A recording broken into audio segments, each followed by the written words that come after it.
TNPSC combined technical service எக்ஸாமில் கேட்குற circuit analysis பார்க்குறோம். இப்போ பார்க்குற நார்டான்ஸ் தியரம். ஸோ அதோட டயக்ராம் இது. ஸோ லீனியர் ஆக்டிவ் நெட்வொர்க் இருக்கும். அது வந்து டெர்மினல்ஸ் ஏஎன்பி. இது ஈக்குவலன்ட் சர்க்யூட். ஒன்று வந்து ஐஎஸ்சி, அதாவது ஷார்ட் சர்க்யூட் கரண்ட். இந்த கரண்ட் தான் நார்டான்ஸ் கரண்ட்டுன்னு சொல்லுவாங்க.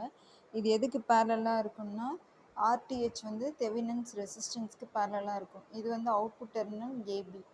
ஸோ நார்டன் தியரம் வந்து it is dual of Thevenin's theorem. Statement பார்த்தீங்கன்னா any linear active network with output terminals A and B can be replaced by a single current source. அதாவது ஒரு linear active network எடுத்தோம் அப்படின்னா அதாவது 2 terminals இருக்குது ஏ and B. இதை வந்து நம்ம ஒரே சிங்கிள் கரண்ட் சோர்ஸை இந்த மாதிரி ஒரே சிங்கிள் கரண்ட் சோர்ஸை நம்ம கன்வெர்ட் பண்ணிக்கலாம். ஸோ அதுதான் வந்து இங்கே சொல்லியிருக்காங்க. ஐஎஸ்சி வந்து